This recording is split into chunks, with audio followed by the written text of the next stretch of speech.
sem opnast hér ósjálfrátt ykkar sem fylgir ykkar account. Þannig að allt sem þið setið inn á dagatalið fer inn á það ósjálfrátt nema þið stillið það á eitthvað annað. Til þess að setja inn einn atburð þá gott að smella bara á dagatalið sjálft og stilla hér inn klukkan hvað það er. Já, segjum sér 11 til, kannski 13. Þá setjum ég það hér inn. Þá sjáum við að það kemur hér inn og hér inni, það segir þetta sé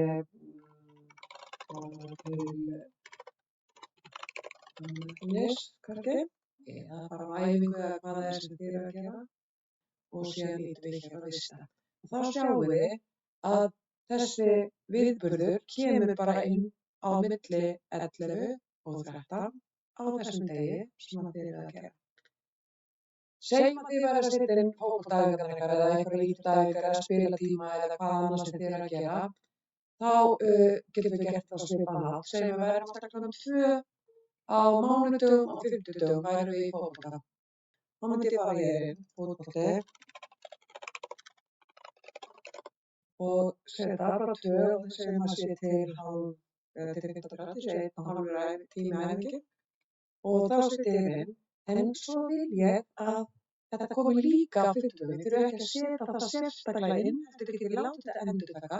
Þá fer ég hérna inn í, það stendur engin endurtekning sem fasta stillingin. Þið getið farið inn og fengið nokkrar möguleika og þá getið farið inn í sérsniðið og valið að þetta sé líka á fimmtudögum. Líka sett ég inn bara að þetta á að endurtaka sig á mánudögum og fimmtudögum alveg fram í maí á næsta ári. Þá finn ég það hér á dagatalinu og segir kannski bara hérna út maí og segir lokið og lista. Þá sjáum við að það bætist inn fótboltaæfingin hér, hún hér og ef við kíkjum inn í næstu viku og þar næstu þá sjáum við að þetta hér alltaf endurtekur sig.